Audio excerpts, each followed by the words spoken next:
Hello and welcome. Grab a seat, get comfortable. It's about time for a little story time with Neil Wilding.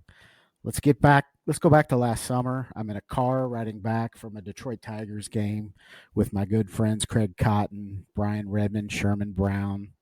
We're listening to a playlist I put together of songs that I love. Turnpike on the radio, Tyler Childers burning up the speakers.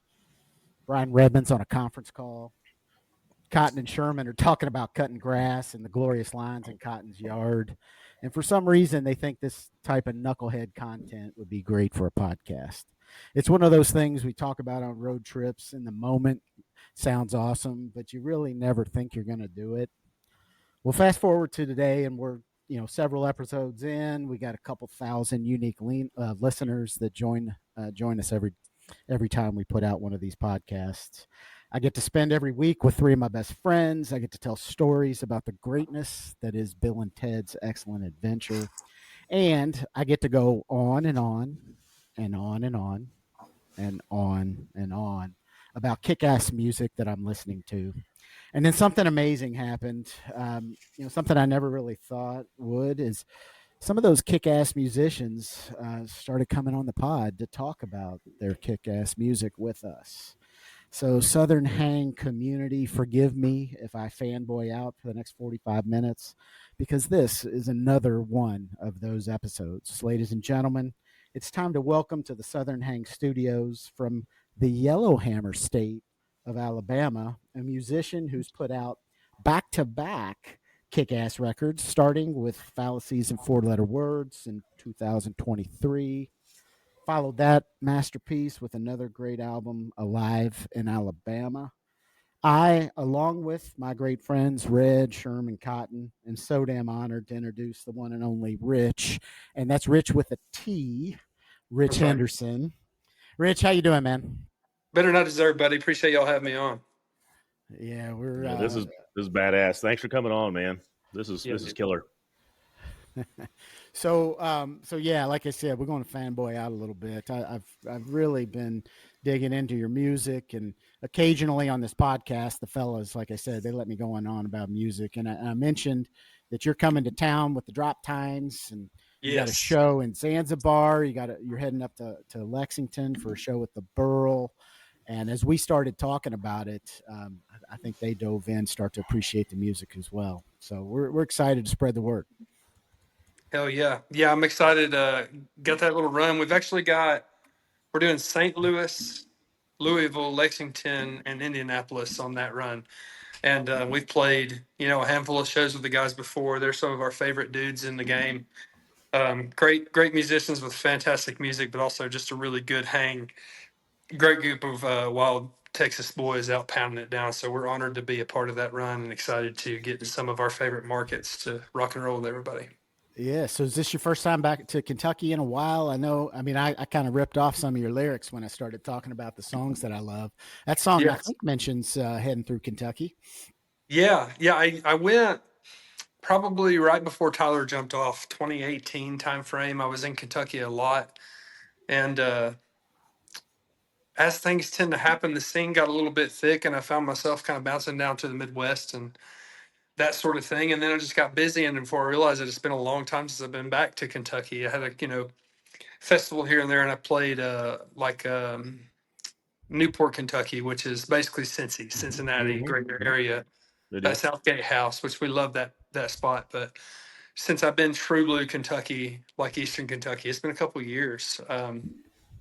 By my own admission, I wish it hadn't been, but you get busy, Yeah, well, we got a great music scene, and we appreciate good stuff. So I imagine you'll have a good crowd out there. It's Zanzibar, and then the Burl, man. The Burl's pulling in some really great music, and so you fit in well with the type of acts that they're booking. Give those dates out. Give those dates out, Sharon. Neil. Thursday. I've got it written down too. So Thursday, June 6th, you're going to be at Louisville. Yeah, so we're going Wednesday, Thursday, Friday, Saturday. Yeah, 4th, 5th, 6th, and 7th. Yeah. Oh, awesome! And Like, did you carpool with Drayton? I feel like Drayton's coming to the Burl right after you. I He's think I, he's the next night. I ran into the homie Drayton about a couple weeks ago. We had a mutual friend, BB Palmer, playing at Oversoul Brewing there in Birmingham, and I showed up, and he and his wife were there, and we were both just like, "Hey, what the hell? How you been, man?"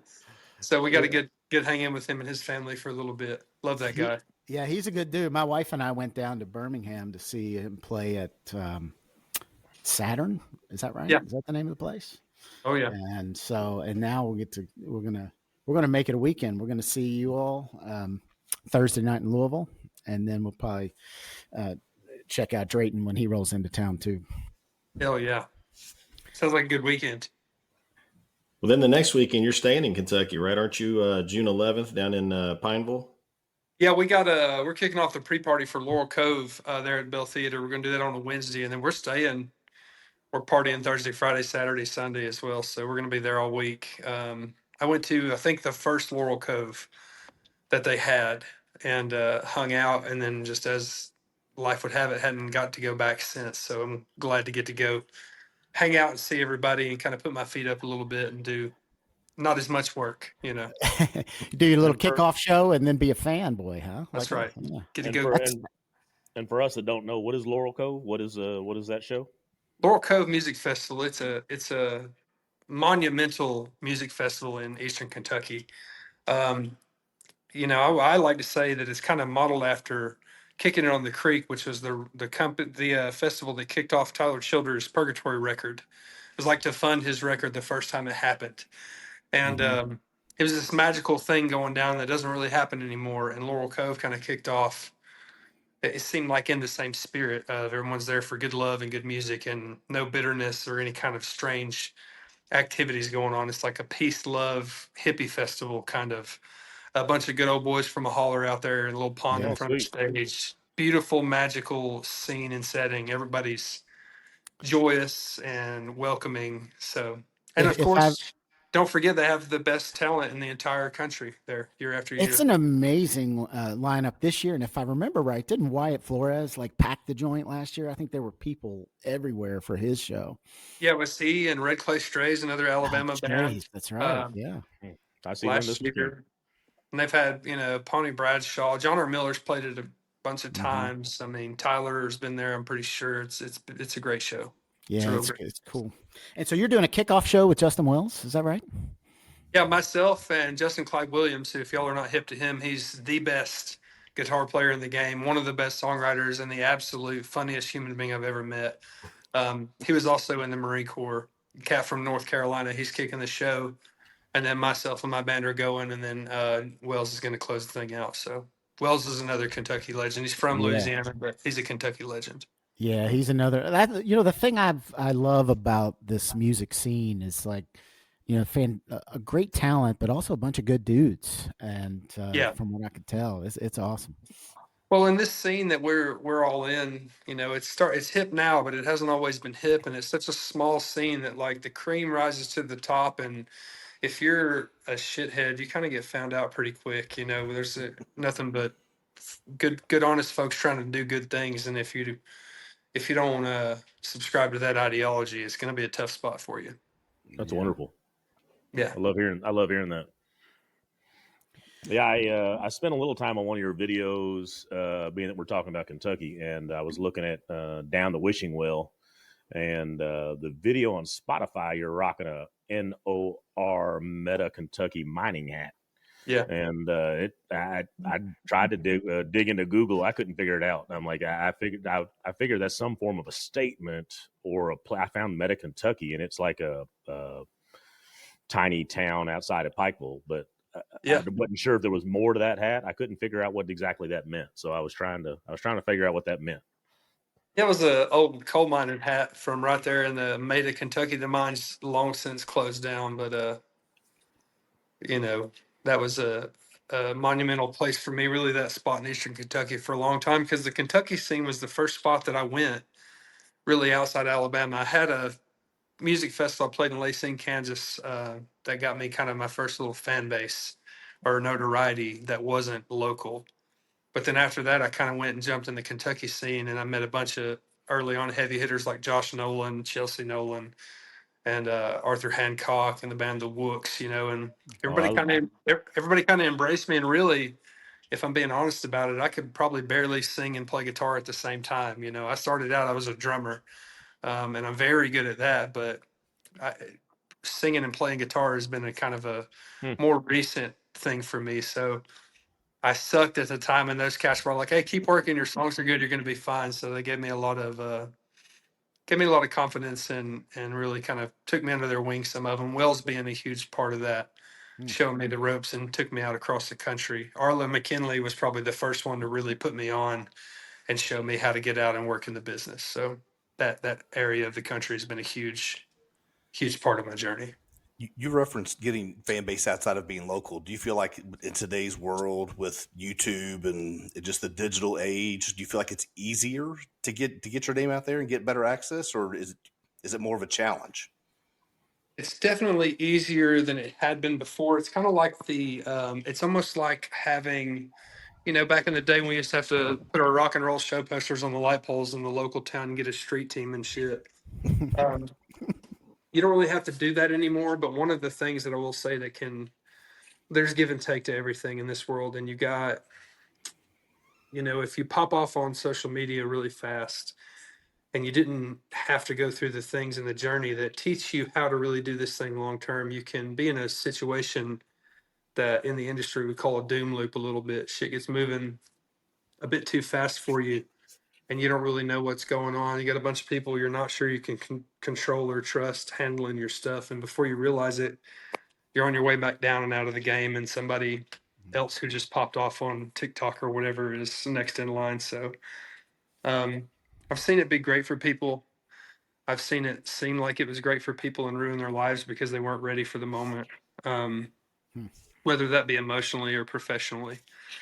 I had a little bit of that with my own self and realizing like I kind of started popping some shit off on TikTok and stuff started moving fast and I wasn't in a place with any kind. I was using alcohol too much and not healthy and bitter and miserable and just I think it's easier if you're in a place for it to be easier, but ultimately everyone's gonna go on the journey they're supposed to. And each of us as individuals have things that we need to learn, I think, if you want to have sustainability in this game. Yeah. If you're shooting for a flash in the pan, you want to pop off, make a bunch of money, and laugh your way to the bank, that's totally cool. Definitely easier for that. If you're going to do this forever because you love it, like I am, and you don't really have anything else that moves you this way, take your time. Use social media to your advantage by all means. I'm not saying don't, but learn the lessons that the road's going to teach you. Meet the people who've been there. I have mentors ad nauseum. Like I said, I've hit off with Arlo and Wells, but it doesn't end there. I've got mentors in the business side of things, other songwriters that are friends, and they've been as instrumental to my success and my opportunity at sustainability. Now I'm here. This is my 8th year doing this full time, and I'm finally starting to see some wind up to where I can get out and play shows and make good, solid money and afford to put out, records that are as good as they can be. So How's that the progression work? You mentioned being in the business 8 years and you put your first record out in 2023. So obviously there's a lot of work that happened between, just getting started and putting a record out. So like how's that work? You got to raise funds to make that happen, or is it more build your audience? Like what's the yeah, process there?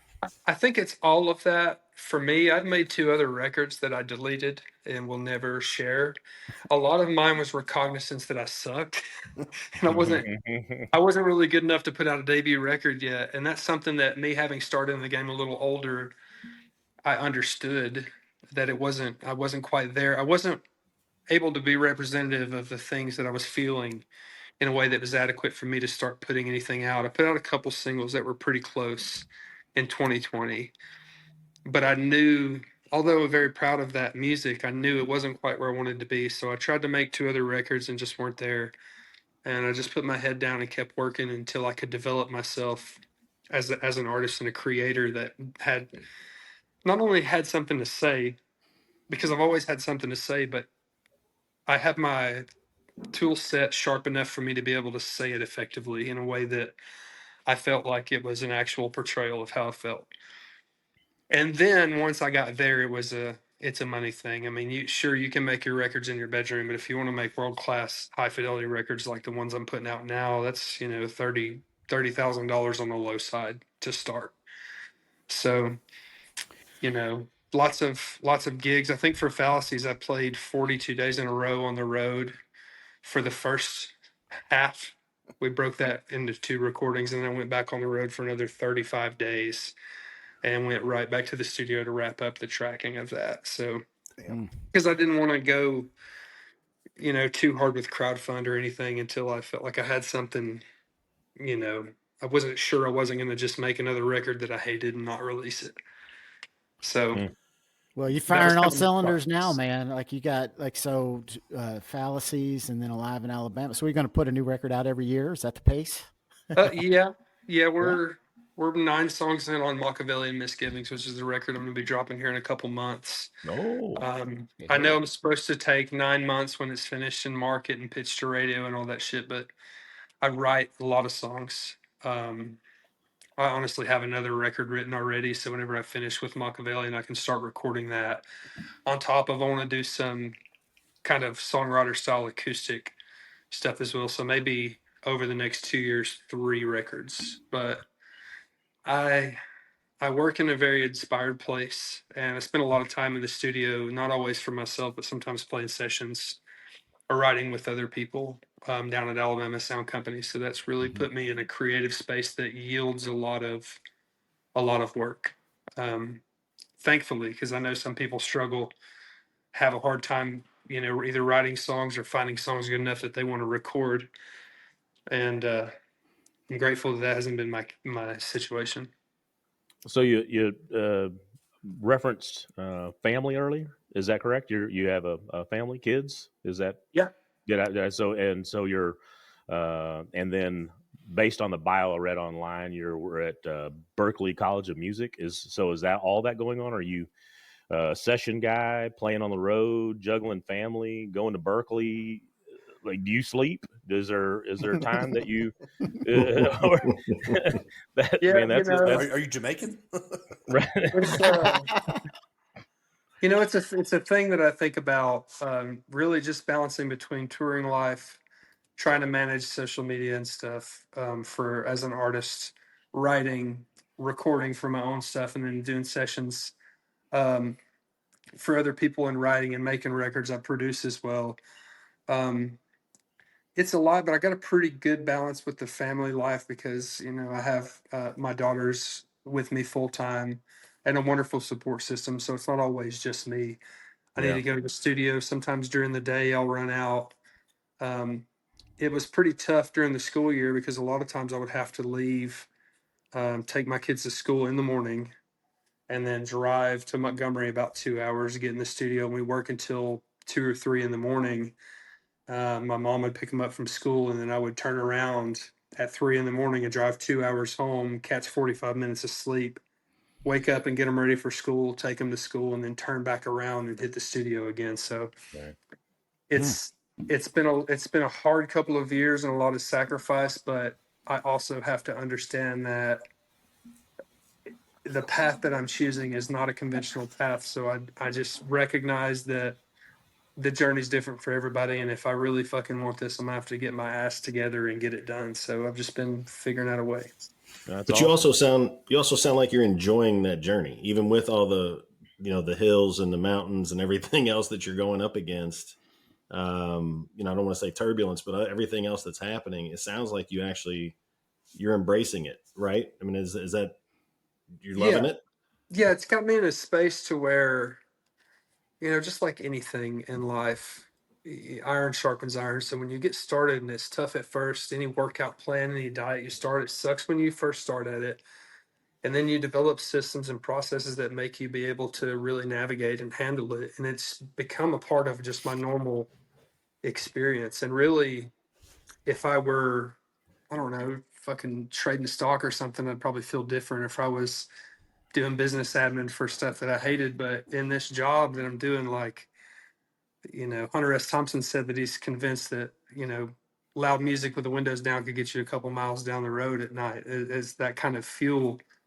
And you think you show up to the studio in the morning and everybody's stoked on life, get a little coffee in you, and you start working on bangers. And then, 6 hours in the process, you have a real tangible song that you can be proud of. It's a part of your legacy. It's an exhilarating thing. And I think being as passionate as I am about the, creationist aspect of this job, it's, I would do anything that I had to do to be able to do it. So yeah, I love it. It I comes love. through. I can hear it. Yeah, absolutely. I was going to say the same thing. I love hearing all the positive. My wife and I spent this past Sunday night. We had spent the weekend camping, and the kids and my mom had gone home, and it was just a night, just she and I. And we spent the evening going through all your playlist and listening to your albums, and it was her first chance to get to check you out. So she was really digging your music, and then I was looking through the credits, and it looks like majority of what you've got, I couldn't find anything that you didn't write. Is majority of your, obviously you didn't write. I thought country music you credits. had to have 9 song credits, writing Yeah. credits and Yeah. all of that. Wait, are you saying you don't do that? No, I made a shit post on Twitter the other day. It was just a photo of myself where I said that group photo of myself and all the writers on my records.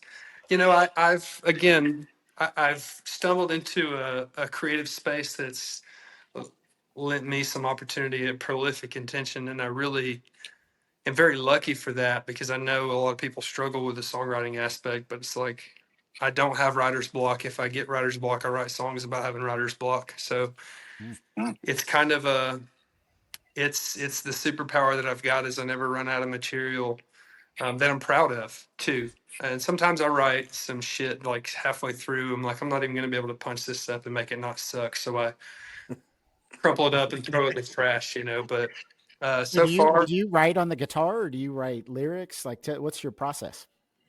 yeah, it varies. Oftentimes I'll start out with a guitar part or a melody that makes me feel something, and then I kind of like to relinquish control or cerebral intention and kind of let it come out. Um, None of us are as smart as we think we are, so I think if we nickel and dime it too much, it can get it in a direction that might be weird. So I kind of get in a space that's inspired emotionally and let it happen, and then I go back with I say sober mind. I'm sober as it is, but with a mind that's not entirely overcome with evocative experience, and then look at it with the cerebral intention to kind of straighten it out a bit. But sometimes I'll have a lot of downtime in the studio. I'll be sitting on the Wurlitzer piano and have a part that hits me when I'm just, fucking around, or I have dreams a lot of times of melodies that I wake up in the morning and I'm like, I have to go run to my closet and hum the melody in the phone. And then when I wake up in the morning, I grab the guitar and find the melody and work off of it that way. So it happens in lots of ways. Sometimes it's a conversation someone's having around me that I really relate to, or even sometimes moments from other art that I'm really into that I love a lot can trigger a thought or an emotion in me that I'll write in my notepad, in a descriptive prose about how I felt and what it was that made me feel that way. So when I revisit it, whether it be 6 hours or 6 months later, I can kind of get back into that spot. And then there's those times when I'm driving in a car and an entire song lyric, verse, chorus, bridge, everything comes start to finish, and I'm typing it down as fast as I can before it goes away. So it happens, I guess, all the ways for me. Buddy of mine told me inspiration likes to find you working, so I try to always have my mind receptive and attentive for any kind of creativity that may be present. That's great. I love hearing the way you talk in your healing process, and I know Sherman will be able to relate to you very very much on the sobriety. How long has that been, as far as when you talk about, because it sounded like you had some post your time in the military that you dealt with, and then dealt with some alcohol. I'm not quite sure what you had, but now it sounds like you're sober, and that's clear Yeah. head, and. That's great. Yeah, it's alcohol. I think was my biggest one. There for a while, it was just anything I could get my hands on. I was just whatever Yeah. I could just not feel. Yeah. I didn't even recognize that that's what I was doing. I didn't really deal with anxiety or anything for a while. When I first got back from Afghanistan, the biggest issue that I had was rage. I was very aggressive and angry all the time. I'd never been afraid of anything before at all. And I just drank to simmer down and feel okay and keep it pushing, really just not to feel anything, I guess. But I'd get sober for 6 months, 8 months. I wouldn't drink, and then I'd start drinking again and go wild. Never had any DUIs or anything crazy, but just kept myself out of trouble enough to be able to avoid the inevitability that I was developing quite an attraction to this substance in particular, and maybe even a process that lends you to addictions. One day I was just like, it was actually New Year's Day. It's been, I think, 1,244 days ago. Congratulations, That's man. awesome. Yeah. Thank you. Congratulations. I told the homies at the show, I was like, hey, I'm not going to drink for a year. And we were doing a New Year's Eve bash at this place called the Jungle Bar in Edwards, Missouri. It's on the Lake of the Ozarks. It's a very small, exclusive group that gets together, and we usually party hard till like 6 a.m. every time. I play songs. I'll play all of the songs I've written twice and some covers that I shouldn't be even playing, I'm sure. And just a great time down there. But I told the boys, I was like, hey, I'm going to stop drinking for a year. And everybody was just like, okay, you're not going to drink for a year. We'll see. We'll believe that when we see it. And then I got to a year and was like, I think I'm going to see about 5, see how that feels. So it's been weird. Lots of, I really dealt with, I started having panic attacks after I was sober for about a year, maybe 7, 8 months. Started hitting me. I felt like I was dying out of nowhere. Went to the emergency room. There's nothing wrong with me.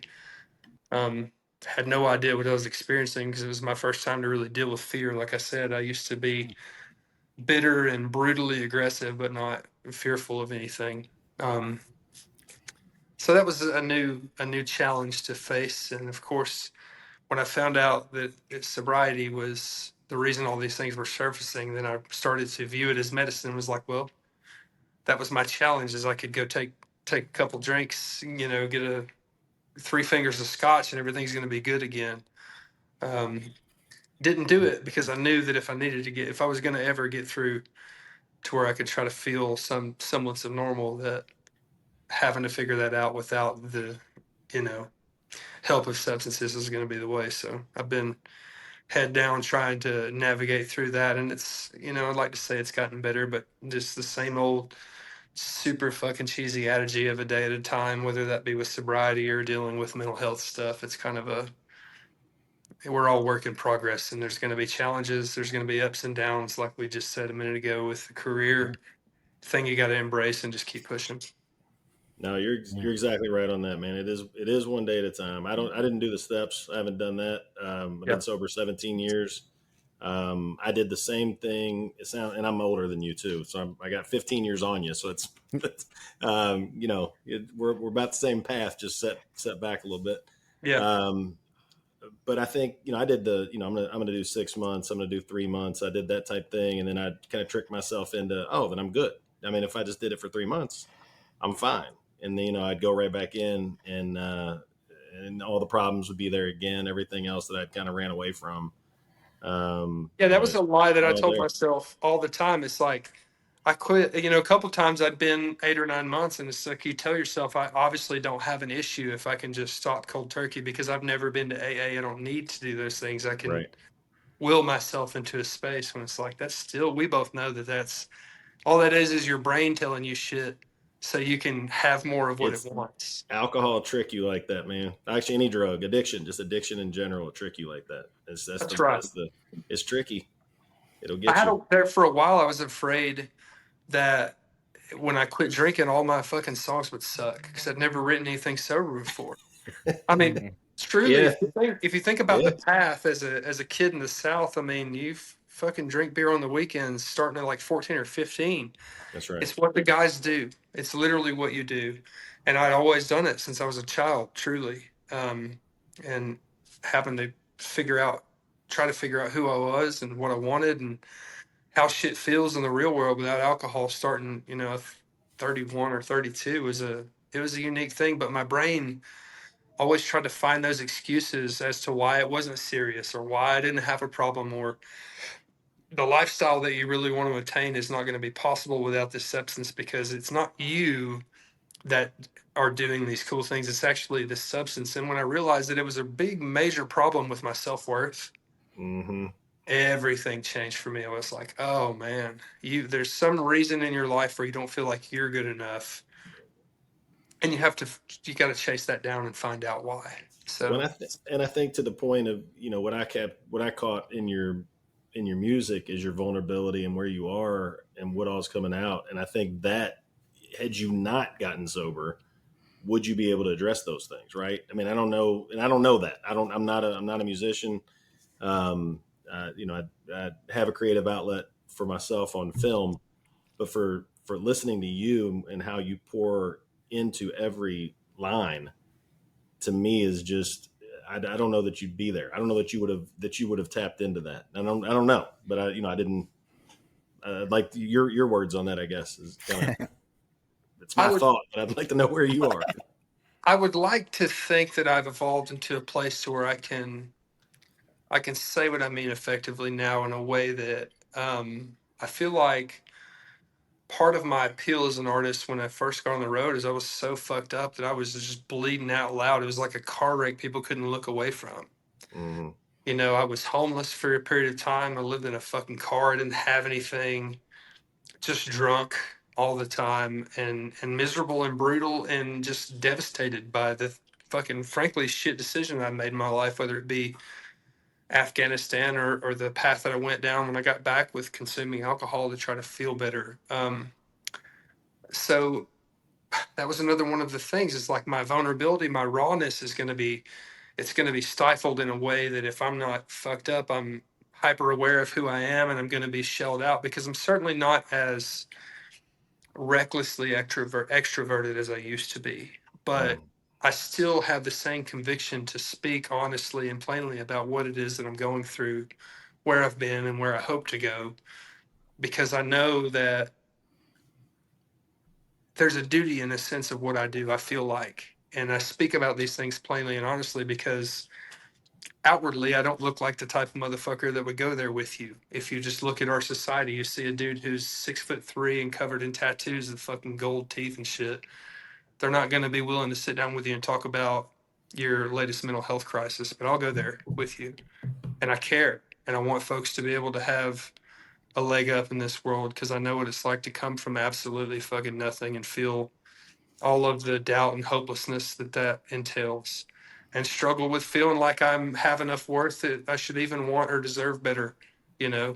So yes. Yeah, that's badass. I love the vulnerability, like Sherman said, and the humble, and your ability to speak about that. That's you should be proud, man. That's badass. That you can that you're being honest that way. It's cool to hear. Cool to hear you speak like that. So Thank you. Yeah. So Rich, oh, sorry, Cotton, go ahead. No, go ahead. And I was just going to say now, and tell me where I don't want to put words in your mouth, but now that I can see where you'd be hungry now. Now that you're clear headed and you have these opportunities where you're like, bro, I don't want to sleep. I want to spend as much time writing, playing music, being on the road, hanging with my daughter, hanging with the family, doing, I'll sleep later. I got shit I got to do now that now that I'm clear headed and ready to get at it. So that makes a lot of sense. I think with it comes, like I said, that kind of sense of responsibility to the work that I've been given the opportunity to make.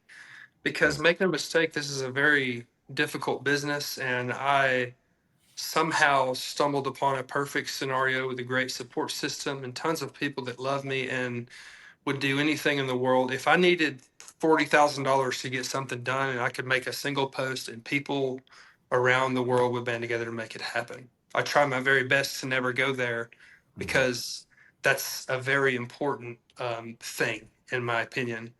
But I feel a sense of duty to all of the people who love me and are on this journey with me to push this thing as far as we all think it can go, because I might not have the biggest fan base in the world at present time, but I promise you I have some of the most absolute rock solid people in my corner that would do anything in this world to see this thing realized. So I feel that sense of duty of like everything that I'm doing moves me in a way that I need.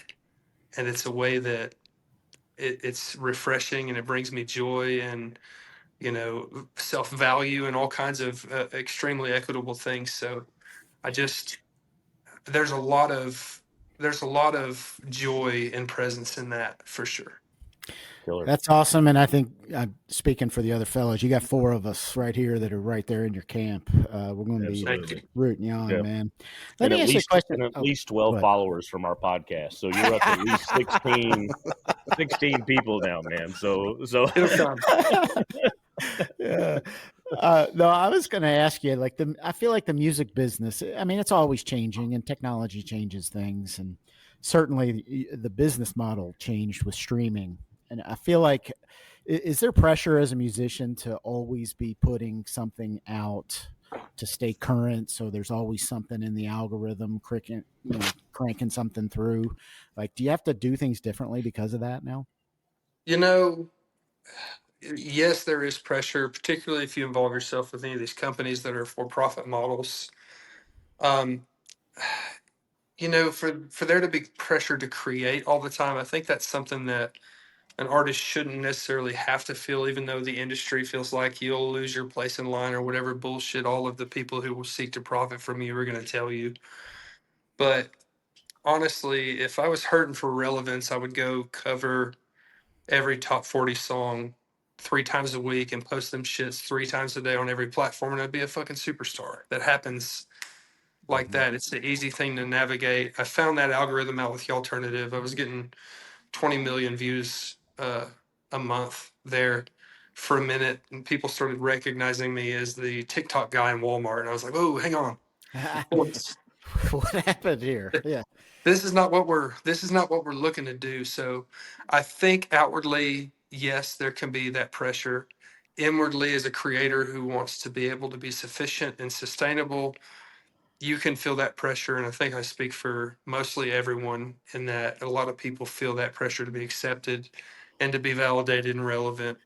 Um, but it's not real. It's not real. It's not real. The only thing in life that is going to matter when you're 75 years old and you're sitting there looking back on your life is, are you fucking proud of the work that you've done? Um, I've had a great mentor in this business who's been on the road and played every stage in the country. All the favorite stages, they were touring back in the days of atlases before fucking Tom Tom was even a thing. And he's Tom really Tom. he's given me a very effective perspective on that. If you feel, as an artist, to any of the artists that might be listening, if you feel some sense of urgency, let it be your own. Don't let it be the external forces of the outside world telling you how you need to navigate, because I promise you, the thing that actually matters in this game is doing what you think you need to do. If that's your pressure, feel it, wear it out, get a schedule, post 3 times a day on every single outlet. Doesn't matter if it's the same video clip, just post. And you're going to eventually grab the algorithm and move, but don't fall into that trap. Spend all your time worrying about getting better at the art you're making, feeling more, connecting with the people you love more. That's the shit that really matters, for sure. Oh yeah. Hey, One of the things I love about your music, and I'll let Red get to his question, is that I think one of the lost arts is listening to an album start to finish, and the 2 that you put out, I think I listen to more than about anything out there. So it is, even though we're in a streaming world, you're putting music out that just sounds fantastic, start to finish, which is great. Thank you. It's the art form that I enjoy the most. I love trying to string it together in a way that is a listenable experience from start to finish. And I know people are going to pick their favorites. If you look at the percentage of streams on a couple of the songs on Fallacies versus the back half of the record, it's not even considerable. But there are the people who jumped on and got the experience in a way that we hope that they would. And I take that 10% every day over the, 2.5 million that heard the first one. With that being said, I'm still, of course, eternally grateful for the people who heard the first one. That's right. But there's, it's not up to me to dictate how people want to consume their things. I'm not in a place to where I want to be intrusive into their lives and demand how they consume something that I've made. I'm frankly grateful to be there, but it would be ridiculous for me to pretend like I don't make these things as a record intentionally to be consumed that way. And the weight of gratitude that I feel for people who pursue that is definitely much higher. What so you two albums, and I know you're working on a third, and then you said you got multiple already in the works, right? So obviously the songwriting process is something that obviously motivates you. But you made a comment a moment ago about maybe some covers you shouldn't have done, but I think there's one that you clearly should have, Red Rack Top. So what made you decide to choose that song, and how does that work? Do you have to reach out to Timmy, or do you go to Jason White, or like how does that work in order to get the approval to be able to cover that song? Well, that's it's I chose to write this, or not write the song, but to cover the song because I've always loved the song. It hit me when Tim dropped it. I was in high school, and that song was actually going to be my senior quote. And I told the homie who's actually since passed away, rest in peace, dog, miss you every day, that was going to be my senior quote. And he ended up writing my senior quote first. So my senior quote ended up being, "Don't tell Jake your senior quote or he'll steal it." So everyone knew what my senior quote was going to be. But it's a beautiful, poignant song that moved me as a kid, and I felt like it didn't grab people in the way that I thought it could have, maybe because of that big, rock anthemic pop radio hit vibe they had on it. Not to hate on it, it's a banger, but I was just playing it out, and I had people every night be like, I never had any idea what that song was about and how beautiful the song was. And I kind of wanted to be a part of it, part of its legacy in some ways. It meant so much to me over the years. So that's how I chose to cover it. Pretty much with any song that's been released, you don't have to have any permission for anyone. It's good to get those permissions, generally from the person who wrote it. It would be Jason in that scenario. But largely in part, if you work with any kind of companies, I've got an imprint situation going on with Virgin for my distribution company. So they handle, my team handles all of that for me.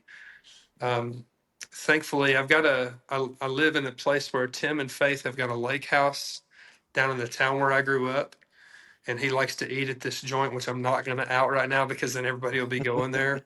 And he comes in there on Wednesdays, and I go in there on Wednesdays. So I've been in there multiple times with Tim, and I never really speak to him or anything. I just nod and wave, and he'll do the same and kind of give him his space. But Tim McGraw, coming from where I came from, was a huge part of the sound environment around us all. I generally tend to lean into like Led Zeppelin and Pink Floyd a little more because of my old man. That's the music he was into, and that's the music I grew up loving. But all of that music was in every grocery store. We got a spot called Hyatt's Market, and they played all of the 90s country you can imagine during the day. And then when the owner, Gary, would get in there in the evening, he'd play the old school stuff, 105.7. So I got a good mix of, kind of the 90s pop country and then classic country in my Ethereum a bit just around, and grew to love that music and didn't have to really ask too many questions again, because once something's been put out, you have a first right of use opportunity as the person who writes the song, but you couldn't tell somebody they can't release a song you've already released. If it's in the world, it's free for everybody to use. You just have to pay your licensing. Gotcha. Yeah. Hey, so you're talking about songs that you listen to, and tell me if I'm crazy, and if I'm the first one that's said this to you, but "Let Go for Dear Life." I hear Counting Crows. I hear Counting Crows when I listen to that song. I think that's a great song, and I texted the boys when I was first listening to you, and I'm like, dude, this song is. I love his voice in this song. It switches from a country to more of a I don't know what you call it, what genre Counting Crows to be in, but that's what I felt when I was listening to Greatness. it. It's a great song. Yeah. Yeah, I think alternative. You're really, if that's your vibe, you're really gonna love Machiavellian, because we've kind of abandoned the Americana genre almost entirely to go with alt rock kind of thing. I was a '90s baby growing up. Um, I loved all that music the first time when it was hip, when everyone Mhm. else was finding it as well. I didn't listen to it as a classic. My mom got me um, Yourself or Someone Like You for Christmas when I was like 8. So Matchbox 20 record that slammed, Counting Crows, and Mhm. Nirvana, obviously, all of those rock groups, Alice in Chains. That's really what I loved the most growing up on. As a kid, I played all those records on drums. So it would be impossible for me to say that my records are not just, subconscious regurgitations of all of the masterful art that I loved growing up, because it's all in there for sure. Has to be. Well, I think we have it on tap for a future episode to cover '90s alternative. So it sounds like you're going to have to come back and and join us for that one, because that was when we all met, and we were in college though at the Yeah. time, and yeah, it's a big part of our youth for sure. Some of the Yeah, best but no, American music ever made.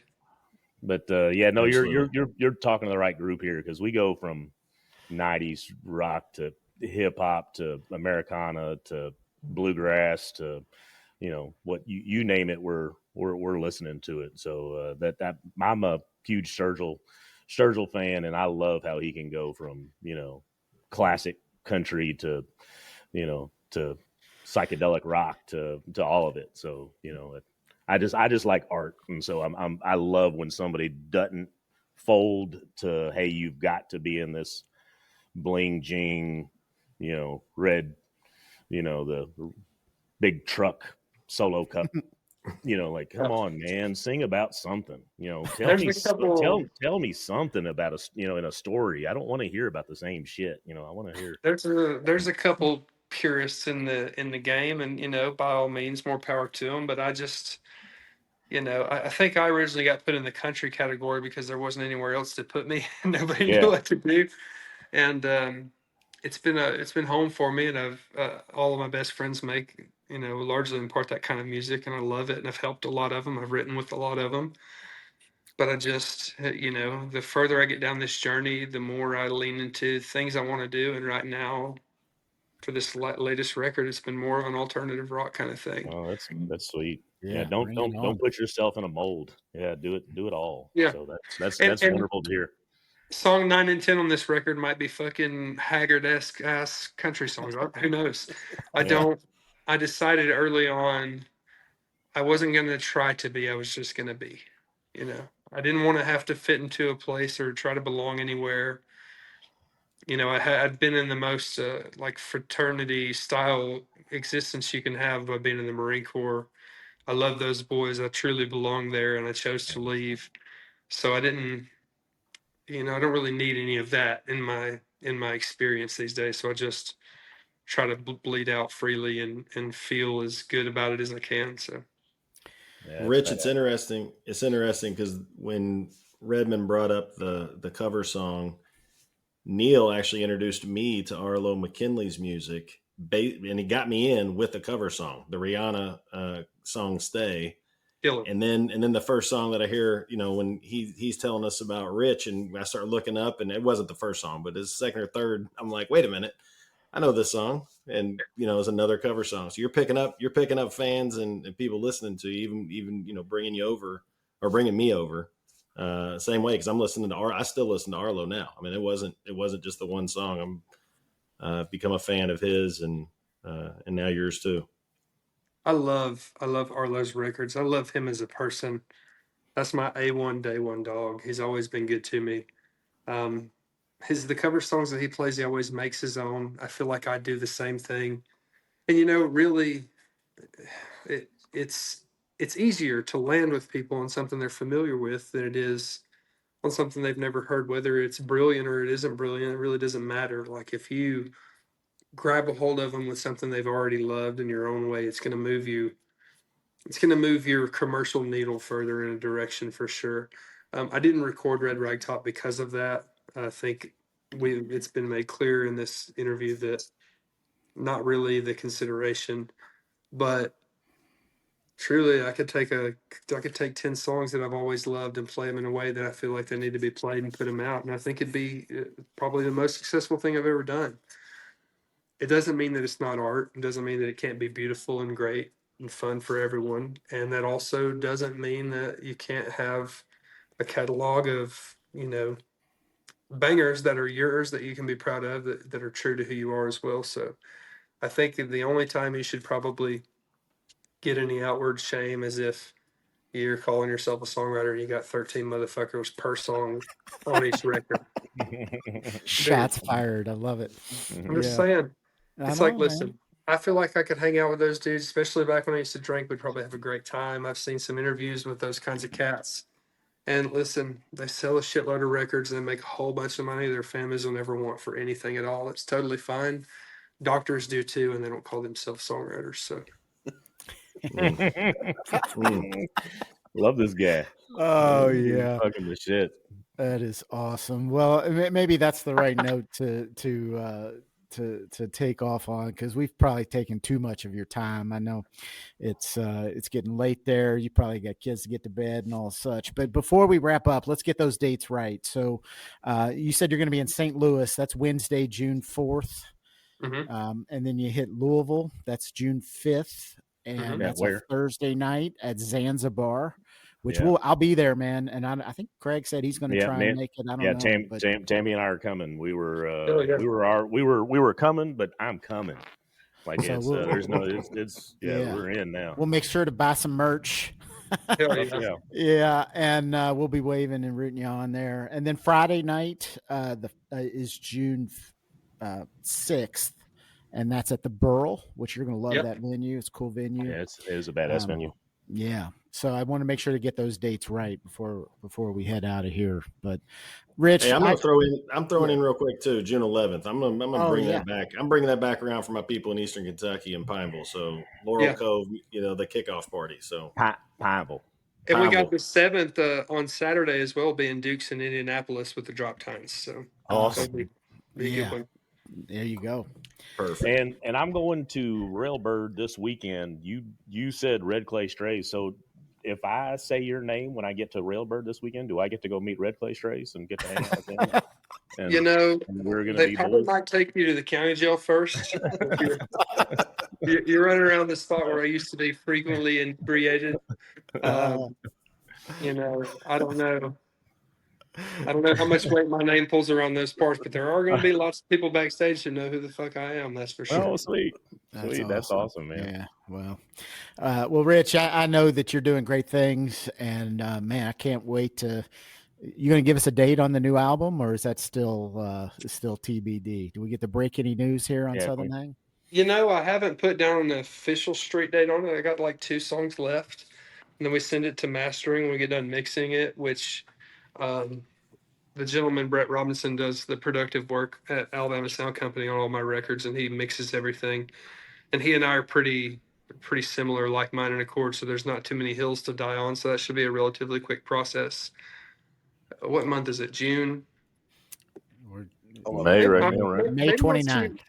Maybe you want to shoot for October timeframe. I think that would be realistic. 1st of October, a random Friday in October.